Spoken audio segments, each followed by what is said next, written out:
ਬਾਣੀ ਗੁਰੂ ਗੁਰੂ ਹੈ ਬਾਣੀ, ਵਿੱਚ ਬਾਣੀ ਅੰਮ੍ਰਿਤ ਸਾਰੇ। ਗੁਰਬਾਣੀ ਕਹੈ ਸੇਵਕ ਜਨ ਮਾਨੈ, ਪਰ ਤਖ ਗੁਰੂ ਨਿਸਤਾਰੇ। ਗੁਰੂ ਗੁਰੂ ਗੁਰ ਕਰ ਮਨ ਮੋਰ, ਗੁਰੂ ਬਿਨਾ ਮੈਂ ਨਾਹੀ ਹੋਰ। ਗੁਰ ਕੀ ਟੇਕ ਰਹੋ ਦਿਨ ਰਾਤ, ਜਾਂ ਕੀ ਕੋਏ ਨਾ ਮੇਟੈ ਦਾਤ। ਗੁਰ ਪਰਮੇਸ਼ਰ ਏਕੋ ਜਾਣ, ਜੋ ਤਿਸ ਭਾਵੈ ਸੋ ਪਰਵਾਨ। ਪਰਮ ਸਤਕਾਰਯੋਗ ਚਵਰ ਛਤਰ ਤਖਤ ਦੇ ਮਾਲਿਕ, ਦੋ ਜਹਾਂ ਦੇ ਵਾਲੀ, ਸਭ ਦਾ ਅਵਤਾਰ, ਧੰਨ ਧੰਨ ਸ਼੍ਰੀ ਗੁਰੂ ਗ੍ਰੰਥ ਸਾਹਿਬ ਜੀ ਮਹਾਰਾਜ ਜੀ ਦੇ ਚਰਨਾਂ ਵਿੱਚ ਧਿਆਨ ਜੋੜੀਏ। ਆਪਣੇ ਦੋਵੇਂ ਹੱਥ ਜੋੜ ਕੇ ਬੜੇ ਅਦਬ ਨਾਲ ਗੁਰੂ ਗ੍ਰੰਥ ਸਾਹਿਬ ਮਹਾਰਾਜ ਨੂੰ ਸੀਸ ਨਿਵਾ ਕੇ ਫਤਿਹ ਬੁਲਾਓ ਜੀ। ਵਾਹਿਗੁਰੂ ਜੀ ਕਾ ਖਾਲਸਾ, ਵਾਹਿਗੁਰੂ ਜੀ ਕੀ ਫਤਿਹ। ਇੱਕ ਵਾਰ ਹੋਰ, ਵਾਹਿਗੁਰੂ ਜੀ ਕਾ ਖਾਲਸਾ, ਵਾਹਿਗੁਰੂ ਜੀ ਕੀ ਫਤਿਹ। ਮੇਰਾ ਤੇਰਾ ਜਾਣਤਾ ਤਬ ਹੀ ਤੇ ਬੰਧਾ, ਗੁਰ ਕਾਟੀ ਅਗਿਆਨਤਾ ਤਬ ਛੁਟ ਕੇ ਫੰਦਾ। जब लग हुक्म ना बूझता, तब ही लो दुखिया। गुर बिन हुक्म पछाणिया, तब ही ते सुखिया। ना को दुश्मन दोखिया, ना ही को मंदा। गुर की सेवा सेव को, नानक ਖਸਮੈ ਬੰਦਾ। ਗੁਰੂ ਦੇ ਪਿਆਰਿਓ, ਜਦੋਂ ਤੋਂ ਮਨੁੱਖ ਮੇਰਾ ਤੇਰਾ ਵਿਤਕਰੇ ਕਰਦਾ ਹੈ, ਉਦੋਂ ਤੋਂ ਹੀ ਮਾਇਆ ਦੇ ਬੰਧਨ ਵਿੱਚ ਪੈਂਦਾ ਹੈ। ਪਰ ਜਦੋਂ ਗੁਰੂ ਅਗਿਆਨਤਾ ਦੂਰ ਕਰ ਦਿੰਦਾ ਹੈ, ਉਦੋਂ ਮੋਹ ਦੀ ਫਾਹੀਆਂ ਦੂਰ ਹੋ ਜਾਂਦੀਆਂ ਹਨ। ਜਦੋਂ ਤੱਕ ਮਨੁੱਖ ਪਰਮਾਤਮਾ ਦੀ ਰਜ਼ਾ ਨੂੰ ਨਹੀਂ ਸਮਝਦਾ, ਉਤਨਾ ਚਿਰ ਦੁਖੀ ਰਹਿੰਦਾ ਹੈ। ਜਿਸ ਨੇ ਗੁਰੂ ਦੀ ਸ਼ਰਨ ਪੈ ਕੇ ਪ੍ਰਭੂ ਦੀ ਰਜ਼ਾ ਨੂੰ ਸਮਝ ਲਿਆ, ਉਸੇ ਵੇਲੇ ਸੁਖੀ ਹੋ ਗਿਆ। ਗੁਰੂ ਜੀ ਸਮਝਾਉਂਦੇ, ਜਿਹੜਾ ਮਨੁੱਖ ਗੁਰੂ ਦੀ ਦੱਸੀ ਸੇਵਾ ਕਰਕੇ ਪ੍ਰਭੂ ਦਾ ਸੇਵਕ ਬਣ ਜਾਂਦਾ ਹੈ, ਉਸ ਨੂੰ ਕੋਈ ਮਨੁੱਖ ਆਪਣਾ ਦੁਸ਼ਮਣ ਨਹੀਂ ਦਿਸਦਾ, ਕੋਈ ਵੈਰੀ ਨਹੀਂ ਦਿਸਦਾ, ਕੋਈ ਉਸ ਨੂੰ ਭੈੜਾ ਨਹੀਂ ਜਾਪਦਾ। ਗੁਰੂ ਰੂਪ ਗੁਰੂ ਪਿਆਰੀ ਸਾਧ ਸੰਗਤ ਜੀ, ਅੱਜ ਗੁਰੂ ਘਰ ਧੰਨ ਗੁਰੂ ਗ੍ਰੰਥ ਸਾਹਿਬ ਦੇ ਪਹਿਲੇ ਪ੍ਰਕਾਸ਼ ਬਾਣੀ ਦੇ ਬੋਹਿ ਤੇ ਗੁਰੂ ਅਰਜਨ ਦੇਵ ਜੀ ਨੂੰ ਗੁਰਤਾ ਗੱਦੀ, ਧੰਨ ਗੁਰੂ ਰਾਮਦਾਸ ਜੀ ਦੇ ਜੋਤੀ ਜੋਤ ਦਿਹਾੜੇ ਨੂੰ ਮੁੱਖ ਰੱਖਦੇ ਹੋਏ ਗੁਰਦੁਆਰੇ ਵਿੱਚ ਪਾਠ ਰੱਖਿਆ ਸੀ, ਜਿਸ ਦਾ ਬੜੇ ਸਹਿਜ ਨਾਲ ਭਾਈ ਸਾਹਿਬ ਭਾਈ ਨਿਰੰਜਨ ਸਿੰਘ ਜੀ, ਭਾਈ ਸੁਰਿੰਦਰ ਸਿੰਘ ਜੀ ਤੇ ਭਾਈ ਸਾਹਿਬ ਜਰਨੈਲ ਸਿੰਘ ਜੀ ਨੇ ਬੜੇ ਸਹਿਜ ਨਾਲ ਭੋਗ ਪਾਏ। ਆਓ ਹੁਣ ਧੰਨ ਗੁਰੂ ਗ੍ਰੰਥ ਸਾਹਿਬ ਦੇ ਪਹਿਲੇ ਪ੍ਰਕਾਸ਼ ਤੇ ਉਪਮਾ ਕਰੀਏ। ਇੱਕ ਵਾਰੀ ਸਾਰੇ ਬੋਲੋ ਸਤਨਾਮ ਸ੍ਰੀ ਵਾਹਿਗੁਰੂ। ਧੰਨ ਗੁਰੂ ਨਾਨਕ ਦੇਵ ਜੀ ਨੇ ਇਹ ਪੰਥ ਸਾਜਿਆ, ਪੰਥ ਚਲਾਇਆ, ਜਿਸ ਨੂੰ ਨਿਰਮਲ ਪੰਥ ਆਖਿਆ ਜਾਂਦਾ ਹੈ। ਆਪ ਜੀ ਨੇ 4 ਉਦਾਸੀਆਂ ਲਿੱਤੀਆਂ। ਆਪ ਜਿੱਥੇ ਵੀ ਜਾਂਦੇ ਹਨ, ਆਸਾ ਹੱਥ ਕਿਤਾਬ ਕੱਛ। ਭਾਈ ਗੁਰਦਾਸ ਜੀ ਕਹਿੰਦੇ ਨੇ, ਗੁਰੂ ਨਾਨਕ ਦੇਵ ਜੀ ਇੱਕ ਹੱਥ ਵਿੱਚ ਡੰਡਾ ਰੱਖਦੇ ਸਨ। ਆਸਾ ਮਾਨੇ ਡੰਡਾ, ਤੇ ਇੱਕ ਕਿਤਾਬ ਨਾਲ ਰੱਖਦੇ ਸਨ। ਗੁਰੂ ਜੀ ਜਿੱਥੇ ਵੀ ਗਏ ਉਹਨਾਂ ਨੇ ਉੱਥੇ ਭਗਤਾਂ ਦੀ ਬਾਣੀ ਤੇ ਉਹਨਾਂ ਦੇ ਅਨੁਯਾਈਆਂ ਕੋਲ ਬਾਣੀ ਨੂੰ ਕਿਤਾਬ ਦੇ ਵਿੱਚ ਲਿਖ ਲਿਆ। ਜਦੋਂ ਗੁਰੂ ਨਾਨਕ ਦੇਵ ਜੀ ਮਹਾਰਾਜ ਜੋਤੀ ਜੋਤ ਸਮਾਣ ਦਾ ਸਮਾਂ ਆਇਆ ਤਾਂ ਉਹਨਾਂ ਨੇ ਗੁਰੂ ਅੰਗਦ ਦੇਵ ਜੀ ਮਹਾਰਾਜ ਨੂੰ ਨਾਲੇ ਤਾਂ ਉਹ ਕਿਤਾਬ ਦਿੱਤੀ ਜਿਸ ਵਿੱਚ ਗੁਰੂ ਨਾਨਕ ਦੇਵ ਜੀ ਨੇ 15 ਭਗਤਾਂ ਦੀ ਬਾਣੀ ਲਿਖੀ ਸੀ ਤੇ ਨਾਲੇ ਗੁਰੂ ਅੰਗਦ ਦੇਵ ਜੀ ਨੂੰ ਗੁਰਤਾ ਗੱਦੀ ਬਖਸ਼ੀ ਤੇ ਨਾਲੇ ਆਪਣੇ 974 ਸ਼ਬਦ ਦਿੱਤੇ। ਇਸੇ ਤਰ੍ਹਾਂ ਗੁਰੂ ਅੰਗਦ ਦੇਵ ਜੀ ਨੇ 63 ਸ਼ਲੋਕ ਆਪਣੇ ਗੁਰੂ ਨਾਨਕ ਦੇਵ ਜੀ ਦੀ ਦਿੱਤੀ ਭਗਤਾਂ ਦੀ ਸ਼ਬਦਾਂ ਵਾਲੀ ਕਿਤਾਬ ਗੁਰੂ ਅਮਰਦਾਸ ਜੀ ਨੂੰ ਦਿੱਤੀ ਅਤੇ ਗੁਰਤਾ ਗੱਦੀ ਦਿੱਤੀ।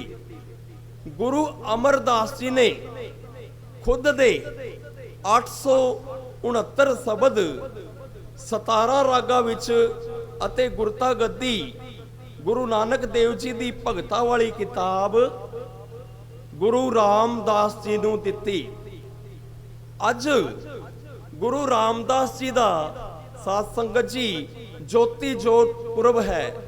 ਸੰਖੇਪ ਵਿੱਚ ਵਿਚਾਰ ਕਰੀਏ, ਇੱਕ ਵਾਰੀ ਸਾਰੀ ਸਾਧ ਸੰਗਤ ਬੋਲੋ ਸਤਨਾਮ।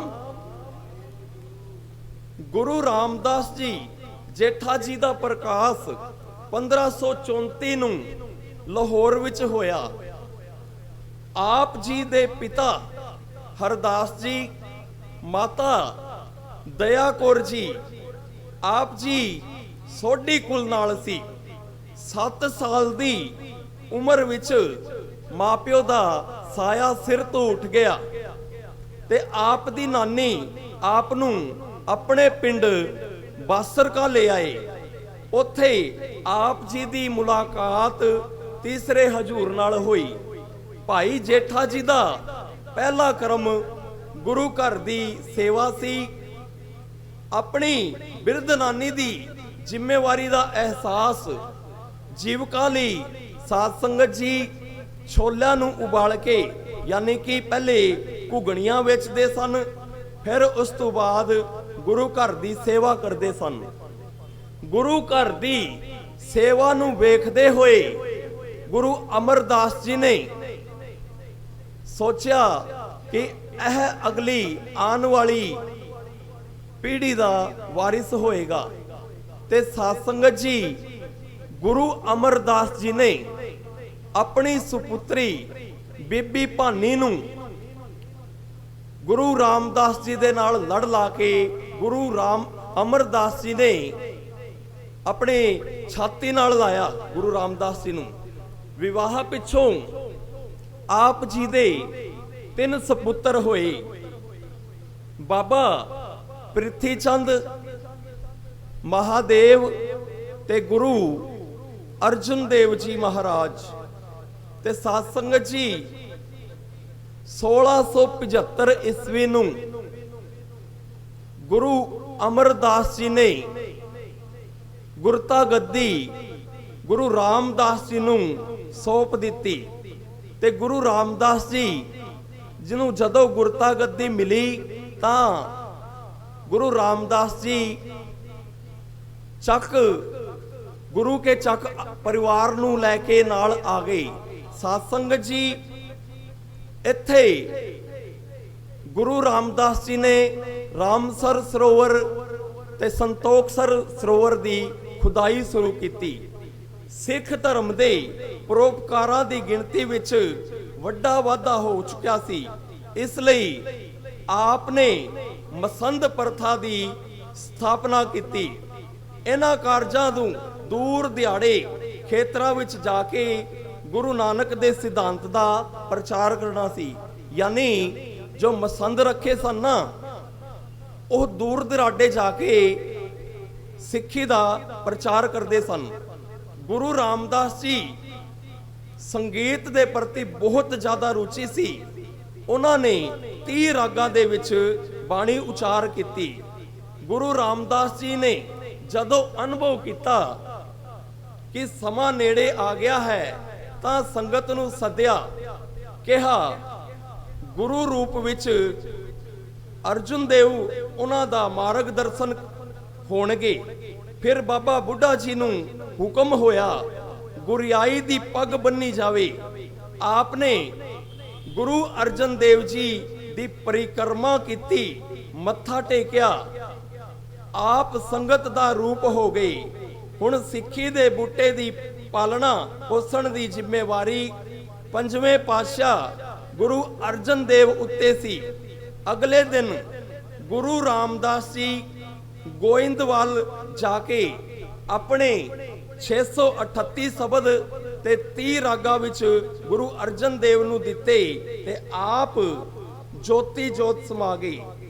ਸੂਰਜ ਕਿਰਨ ਮਿਲੇ ਜਲ ਕਾ ਜਲ ਹੁਆ ਰਾਮ, ਜੋਤੀ ਜੋਤ ਰਲੀ ਸੰਪੂਰਨ ਥੀਆ ਰਾਮ। ਸਾਧ ਸੰਗਤ ਜੀ 1581 ਈਸਵੀ ਨੂੰ ਗੁਰੂ ਅਰਜਨ ਦੇਵ ਜੀ ਗੁਰਗੱਦੀ ਉੱਤੇ ਸੁਸ਼ੋਭਿਤ ਹੋਏ। ਆਪਨੇ ਗੁਰੂ ਪਿਤਾ ਵੱਲੋਂ ਸ਼ੁਰੂ ਕੀਤੇ ਕਾਰਜਾਂ ਨੂੰ ਆਪਣੇ ਹੱਥ ਵਿੱਚ ਲਿਆ।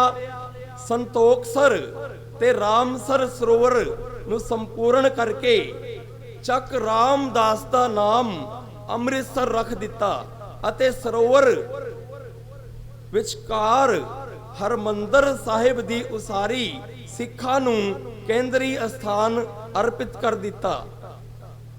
ਗੁਰੂ ਅਰਜਨ ਦੇਵ ਪਾਤਸ਼ਾਹ ਦਾ ਸਭ ਤੋਂ ਮਹਾਨ ਕਾਰਜ ਆਦਿ ਗ੍ਰੰਥ ਦੀ ਸੰਪਾਦਨਾ, ਜਿਸ ਨਾਲ ਸਿੱਖ ਧਰਮ ਦੀ ਪੱਕੀ ਮੋਹਰ ਲੱਗ ਗਈ।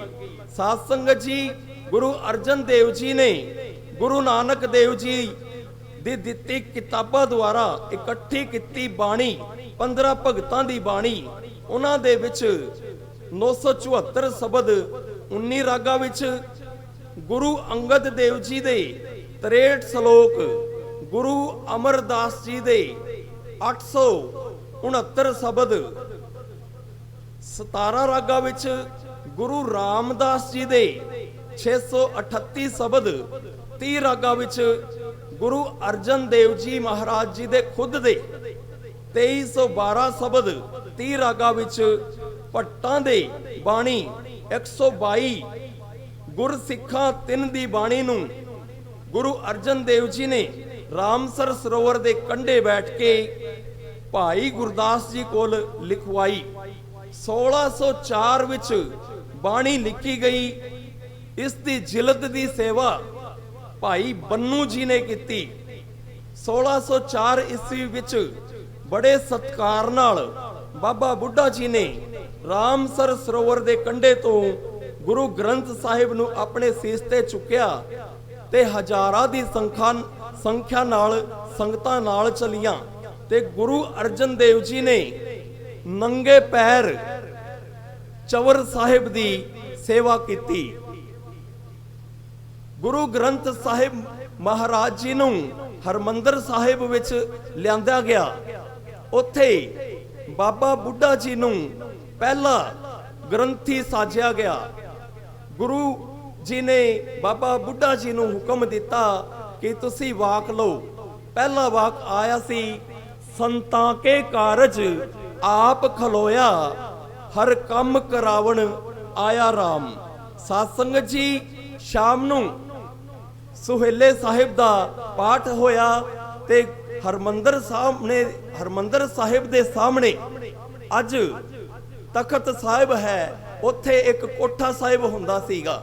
ਉੱਥੇ ਗੁਰੂ ਗ੍ਰੰਥ ਸਾਹਿਬ ਨੂੰ ਸ਼ਾਮ ਨੂੰ ਲਿਜਾਂਦਾ ਗਿਆ। ਉੱਥੇ ਬਹੁਤ ਵਧੀਆ ਪਲੰਘਾ ਸਾਹਿਬ ਦੇ ਉੱਪਰ ਗੁਰੂ ਗ੍ਰੰਥ ਸਾਹਿਬ ਨੂੰ ਸੁਖਾਸਨ ਕੀਤਾ ਗਿਆ ਤੇ ਗੁਰੂ ਜੀ ਨੇ ਗੁਰੂ ਗ੍ਰੰਥ ਸਾਹਿਬ ਦੇ ਅਦਬ ਦੇ ਲਈ ਉੱਥੇ ਥੱਲੇ ਫਰਸ਼ ਤੇ ਚਾਦਰ ਵਿਛਾ ਕੇ ਸਾਧ ਸੰਗਤ ਜੀ ਸੋਏ।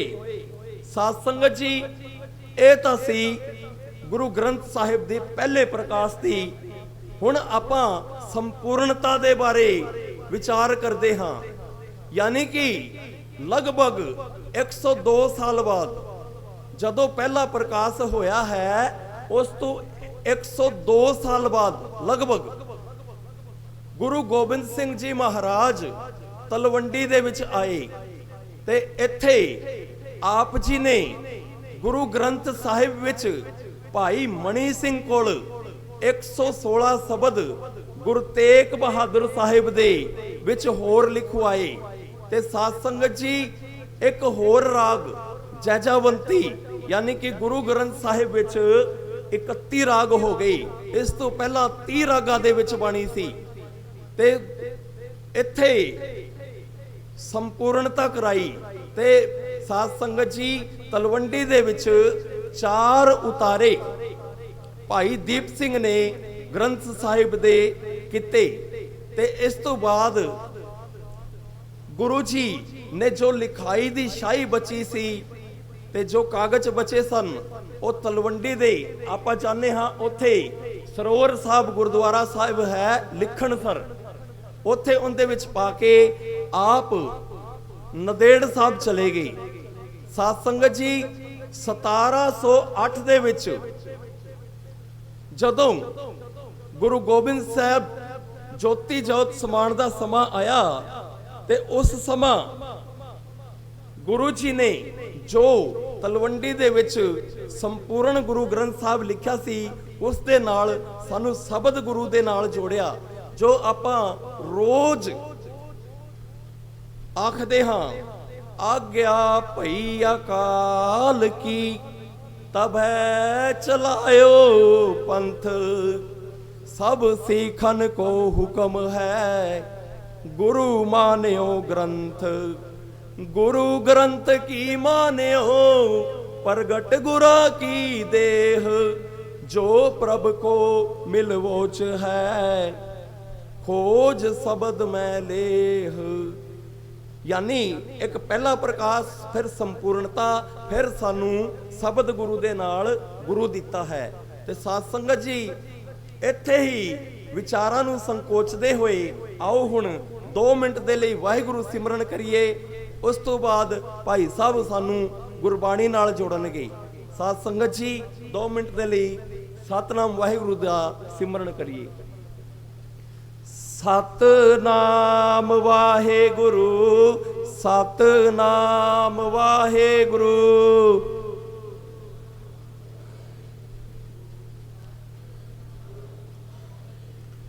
सतनाम वाहिगुरु सतनाम वाहिगुरु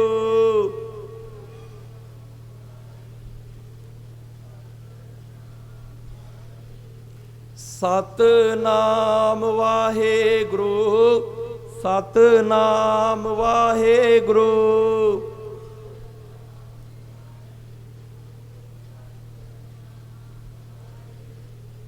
सतनाम वाहिगुरु सतनाम वाहिगुरु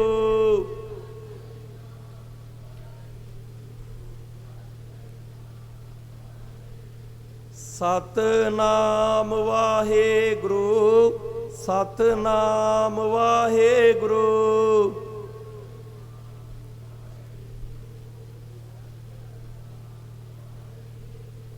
सतनाम वाहिगुरु सतनाम वाहिगुरु